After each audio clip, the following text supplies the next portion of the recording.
happens when we are in that place of safety and connection?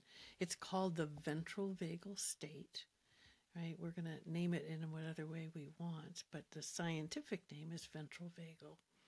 And when we're in that ventral vagal state of safety, connection, regulation, readiness, we have access to all of the thinking parts of our brain.